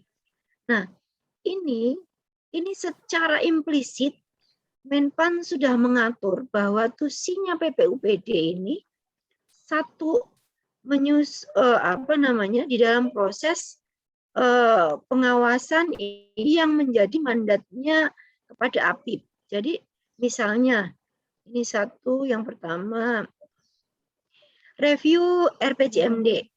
Nah, ini implisit sudah. Review Renstra, review dokumen perencanaan anggaran pembangunan dan anggaran. Jadi dia mulai review dokumen perencanaan sampai anggaran. Jadi putusnya di RKA, Bu. Itu sebetulnya menjadi tusinya PPUPD. Kemudian review Lakin. Nah, kemudian review laporan penyelenggaraan pemerintahan daerah. Dalam hal ini bisa evaluasi EPPD ya Bu ya, bisa dilakukan. Evaluasi sistem pengendalian internal pemerintah. Ketika kita harus melaksanakan monitoring SPIP, memang betul SPIP ini dan kapabilitas APIP ya di bawahnya itu menjadi apa namanya dari objek tugasnya BPKP untuk melakukan pengendalian di seluruh level jajaran pemerintahan untuk SPIP dan kapabilitas APIP.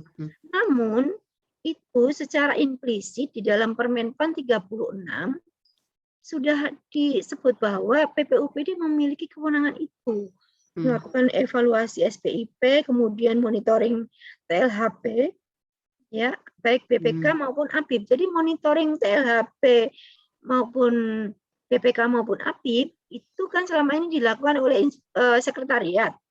Memang betul itu yang lead itu adalah sekretariat, tetapi dalam proses dia memonitoring secara substantif harus didampingi oleh teman-teman dari pejabat fungsional. Dalam hal ini Permenpan menunjuk PPUPD sesuai dengan lampiran Permenpan ini. Kemudian tindak lanjut kerjasama APIP APH. Kemudian MONEF pencegahan korupsi dan pungli. Jadi kalau ada SPI ya, survei penilaian integritas, kemudian MCP, Stranas, nah, masuk di sini dia. Kemudian penilaian mandiri reformasi birokrasi dan asistensi konsultasi penyelenggaraan pemerintahan umum Pemda. Nah, ini sudah implisit Ibu. Mohon izin. Jadi memang kita harus betul-betul bisa duduk antara teman-teman CF, teman-teman sekretariat, sehingga sama-sama legowo.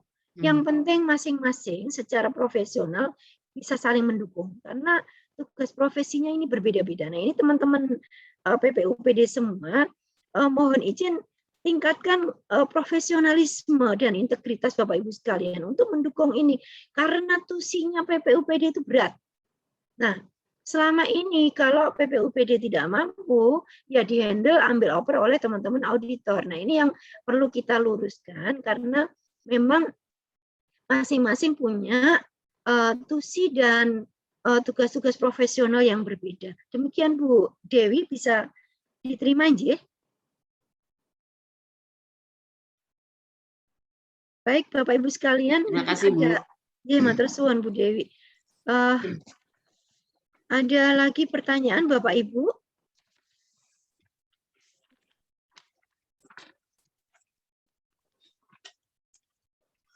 Cukup, Bu. Cukup, terima kasih Bapak Ibu sekalian. Alhamdulillah Bu Yulina ada tambahan? Dinda Tia ada tambahan? Bu, saya menambahkan Bu. Silakan Dinda. Bu. Oke. Jadi Bapak dan Ibu rekan-rekan PPUPD Indonesia, memang selama ini pengerjaan penyusunan PKPT di inspektorat itu dilaksanakan oleh bagian evaluasi ya seringnya ya. Iya, di tempat kami juga dahulu-dahulu seperti itu Bapak Ibu. Tapi semenjak lahirnya PPUPD di Kota Banjarbaru, terlebih di Inspektorat Kota Banjarbaru, dan PPUPD sudah mulai mengetahui tupoksinya bahwa harus terlibat dalam perencanaan pengawasan, maka PPUPD di Kota Banjarbaru sudah mulai terlibat dalam penyusunan PKPT, Bapak Ibu. Kita nggak bisa nggak peduli, nggak bisa cuek, karena yang tahu kegiatan pengawasan itu sebenarnya Jafung APIP itu sendiri. Betul. Nah, kebanyakan kan di struktural itu adalah orang-orang baru, orang-orang yang singgah sebentar, kemudian pindah ke SKPD lain, kemudian datang lagi yang baru. Nah, yang tahu tentang tupoksi kegiatan pengawasan perkembangan pengawasan di inspektorat itu adalah kita sendiri sebagai jabatan fungsional, terlebih jabatan fungsional PPUPD. Oleh karena itu, saya mengajak Ibu, rekan-rekan, mari kita terlibat yang lebih penting dalam perencanaan pengawasan ini, dan nggak ada lagi yang berkata, oh anggaran kami terbatas segini, jadi kami hanya bisa melaksanakan ini. Itu karena kita sudah mulai gagal dalam merencanakan. Ada yang pernah bilang, kalau kita tidak bisa merencanakan, kita sudah mulai merencanakan kegagalan. Itu ya Pak, Ibu Yulina ya? Ya, Luar biasa. Masuk akal itu. Saya salam dari Banjarbaru, permohonan maaf dari Inspektur Kota Banjarbaru. Semangat selalu. Terima kasih luar biasa Dinda Tia. Bu Yulina ada statement closing, Bu Yulina? Bu, saya ada saran dulu, Bu. Silakan Pak. Silakan. Assalamualaikum warahmatullahi wabarakatuh. Ibu, Waalaikumsalam. saya biasa buka itu Bu untuk diklat-diklat yang di SIMPK, Bu. Saya lihat di situ pesertanya masih gabung-gabung, Bu, ada dari OPD-OPD lain. Kalau bisa juga dibikinkan tersendiri, Bu, untuk diklat-diklat itu khusus memang untuk PPUPD, Bu, tidak bergabung lagi dengan mendaftar bergabung dengan OPD-OPD lain. Terima kasih, Bu. Ya, terima kasih Pak Ramlan. Nanti saya sampaikan kepada BPSDM. Ini memang Bapak Ibu sekalian terkait dengan kediklatan, mohon dimaklumi, Kemendagri berbeda dengan teman-teman BPKP. Kemendagri melayani berbagai macam diklat. Untuk BPSDM melayani bukan hanya diklatnya PPUPD saja. Nah, justru kami push untuk membangun konsep Korpu, di mana nanti ada unit-unit pengembangan khusus untuk spesifikasi jabatan fungsional. Termasuk nanti ada kampus khusus untuk PPUPD. Memang kita dorong ke sana. Terima kasih Pak Ramlan atas masukannya, nanti akan kami sampaikan. Baik, Bu Yulina, mungkin ada closing statement. Monggo, silakan.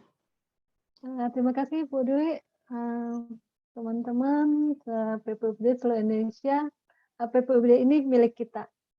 Mari kita sinergikan kerjasama untuk membangun PPUPD secara bersama-sama menuju PPUD maju, modern, berintegritas. Tanpa kerjasama Bapak Ibu semua, apalah arti PPUPD itu sendiri. Demikian yang dapat saya sampaikan. Wabillahi taufiq wasdaya. Wassalamualaikum warahmatullahi wabarakatuh. Ya, Waalaikumsalam warahmatullahi wabarakatuh. Baik, terima kasih kawan-kawan semuanya di seluruh Indonesia. Terima kasih atas berkenan hadir dalam ruang ini meskipun siang.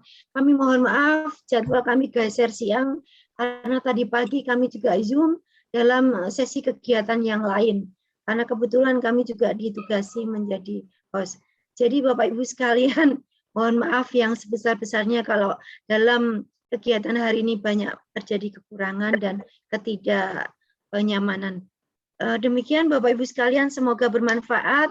Harapan kami mendapatkan chat dari Bapak Ibu sekalian yang mengusulkan, Bu, besok saya mau menjadi narasumber di SWP selanjutnya. Karena apa? Kita sepakati bahwa kami di Inspektorat Jenderal Kementerian Dalam Negeri dalam konsep SWP ini hanya menjembatani komunikasi teman-teman PPUPD. Ya, kami memfasilitasi. Ini adalah dari kita untuk kita. Dari PPUPD oleh PPUPD dan untuk PPUPD. Kami memfasilitasi, kami semangat untuk membangun kawan-kawan semua. Demikian akhirul kalam. Wabillahi taufiq wal hidayah. Wassalamualaikum warahmatullahi wabarakatuh. Waalaikumsalam warahmatullahi wabarakatuh. Terima kasih Bu. Mohon izin Bu Julia, Bu. Ya. Iya, nanti tolong di-share ya bahannya ya. Siap. Termasuk Kakak Delva, tolong Permendagri 48. Kalau sudah final di-share ya. Terima kasih, mohon izin live. Makasih Bu Dewi. Terima kasih, Bu. Terima kasih, Bu Dewi. Assalamualaikum. Waalaikumsalam. Terima kasih Bu, terima kasih. Izin lab. Assalamualaikum. Izin lab. Anak-anak kok lebih. Halo. PPUPDS, Mbak Tia. Ada enggak materinya? Ya Bang. Nanti PPUPDS. dikumpulin ya. Tugasmu itu merangkum semua. Pak Ya. Jumedir tolong ya dirangkum semua. Pak Jumedir minggu depan lagi ya Pak. Bulan depan Pak Medir ya. Ada. Masih banyak tugas. Minggu depan Ya. siapa gantian? Monggo silakan nanti Ya. bulan depan kita agendakan untuk pengawasan umum ya Bapak Ibu ya. Iya. Ya Pak Berurutan Jumedir kan, ya. Bu? Tolong ya. Dari provinsi yang lain gantian. Ada ya. siapa kira-kira untuk pengawasan umum? Dia semenjak pindah ke Pangkep dia jadi andalan di sana, Bu. Ya. Nanti minggu ke-8 PPDS-nya. Pak Medir, jadwalnya pemerintahan desa nanti Pak Medir ya? Ya Bu, Pak Medir nanti pemerintahan desa ya? insya Allah. Untuk pengawasan umum siapa nanti? Kalau tentang desa saya nggak ikut ya. Nggak punya desa ya? Saya orang kota. Iya. Yang ikut ini Bu, PDUPDS.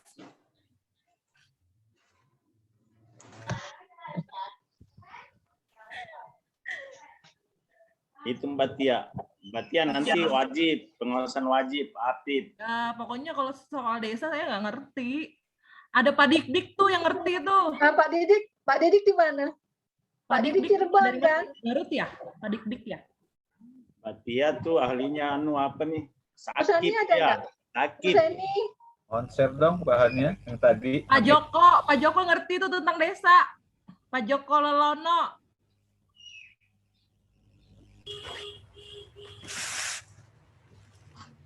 Mbak Tia. Bapak Ibu silakan bisa menggunakan untuk saling silaturahmi dulu Bapak Ibu yang saling tegur sapa karena kondisi COVID bisa digunakan dulu. Mohon izin dong. Share materinya di mana? Saya nggak punya linknya. Nanti di ini Pak, nanti dirangkum sama Pak Jumedir dulu ya Pak, semua ya Pak. Oh, siap. Tugasnya memang kayak gitu Pak. Nanti Ya. Bapak lihat di Facebook aja Pak. Facebook Wah. komunitas. Kalau Facebook enggak lagi di di Telegram. Facebook lagi Dia di memang hack. sudah nasibnya itu jadi tukang rangkumat.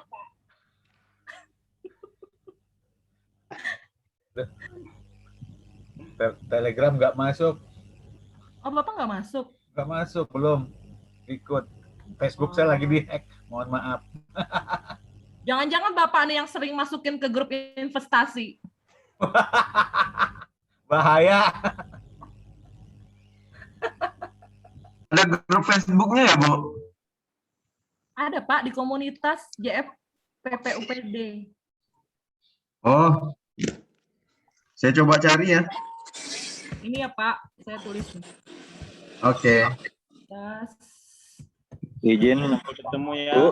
Izin lab dulu. Izin Bu, ada link absensinya ya? Nggak ada Pak. Nggak ada Pak. Iya. Bapak Kira screenshot ada. aja sekarang yang ada saya gitu. Udah Bu, sudah. Iya, makasih Bu. Saya ikut ini. Yang Mbak Tia yang di PPUPD. di Telegram itu nggak masuk, nggak bisa dibuka itu materinya Mbak. Gimana? Ada yang PDF nggak ya? Oh iya. Nanti ya Bu di share di FB komunitas di Facebook. Ibu ikut nggak? Ikut ada itu. Nanti di share sama Pak Jumedir ya Bu. Dia kan nasibnya Oke, tukang oke. share-share. Banyak pahalanya Pak Jumedir. Nama komunitasnya muncul di kolom chat. Ya, ini nama Facebooknya nih, komunitas JFPPUPD. Izin live dulu ya Bapak Ibu. Selamat malam Minggu, happy weekend. Makasih atas materi Ibu. Ya, sama-sama Pak. Makasih Bu, saya juga Makasih izin. Bu Tia atas materinya. Izin lab ya. Minggu depan Bapak jadi narasumber ya Pak ya. Kita lab dulu. Ya, saya juga izin live Bu. Terima kasih. Nah, Yulina izin live ya. izin lab. Lab.